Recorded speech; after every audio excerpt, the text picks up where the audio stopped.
Love story ni Jericho Rosales at Janine Gutierrez. Paano nagsimula ang kanilang relasyon? Kinilig at pinusuan ng mga netizens ang kumpirmadong relasyon ni Jericho Rosales at Janine Gutierrez. Ngunit paano nga ba nagsimula ang love story nila? Ito ang buong istorya. Pinusuan ng karamihan ang naging pag-amin ng aktres na si Janine Gutierrez noong buwan ng Agosto sa usap-usapan tungkol na sa relasyon nito sa aktor na si Jericho Rosales. Diretsahang kinumpirma niya mismo na dating na sila ng aktor. Maging ang aktor ay hindi na nagpaligoy-ligoy pa at inamin din na may relasyon sila ng aktres. Ayon sa impormasyon na inilahad ni Echo, na nais nga niya noong una na maging parte lamang ng production ng bagong proyekto ng kapamilya na Lavender Fields kung saan kasama niya rin ang aktres.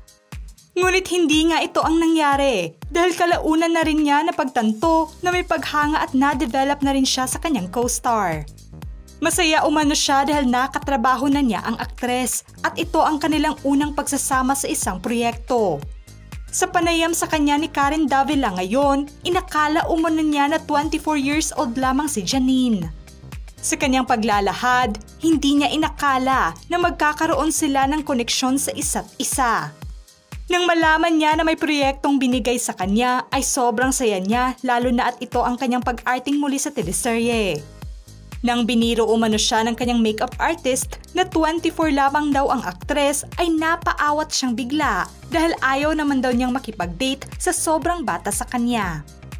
Ngunit nadiskubre umano niyang hindi pala at pwede pala ang agwat ng edad nila kaya itinuloy niya ang panliligaw sa aktres. Sa sobrang bait umano ng aktres ay napahanga siya dito. Hindi naman niya inakala na nung una niya itong niyaya ay naging swak sila sa isa't isa at tumagal pa umano ng 6 na oras ang naging usapan nila. Sa pagiging magkatrabaho nila sa kanilang teleserye ngayon ay dito nagsimula ang malalim na koneksyon nila sa isa't isa. Sa paglalarawan pa ng aktres na sobrang saya umanong kasama ni Echo bilang katrabaho at kaibigan. Saad pa ng aktres, nang kinumpirma ng aktor ang relasyon nila sa publiko, ay sobrang refreshing umano ito para sa kanya. Isa umano sa mga nagustuhan niya sa aktor ay sobrang mapagkumbaba sa buhay. Inihayag naman ni Echo kung bakit ang bilis ng mga pangyayari at may karelasyon siya kaagad. At wala pang 1 taon na hiwalay ito sa kanyang dating asawa ay nakahanap na ito ng bago. Inamin niya na nag-click talaga sila ng aktres dahil nasa passion nila sa pag-arte. Noon pa man ay kilala na niya ang aktres na sobrang mapagmahal na tao at mahal ang kanyang karera. Naging tulay ang parehong pagkahilig nila sa acting upang mapalapit pa sila sa isa't isa, aniya. Masaya kasi medyo nerdy din siya, like about the backstory of the character, the workshops, na ako din.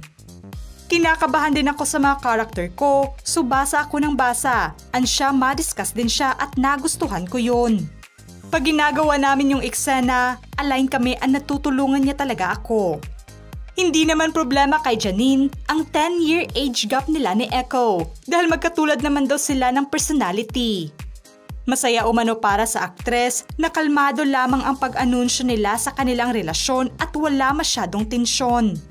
Binigyang linaw naman ni Echo na magkaibigan pa rin sila ng kanyang dating asawa na si Kim Jones at parehong napagdesisyonan lamang nilang huwag na lamang ibahagi pa lahat sa publiko ang tungkol na sa hiwalayan nila.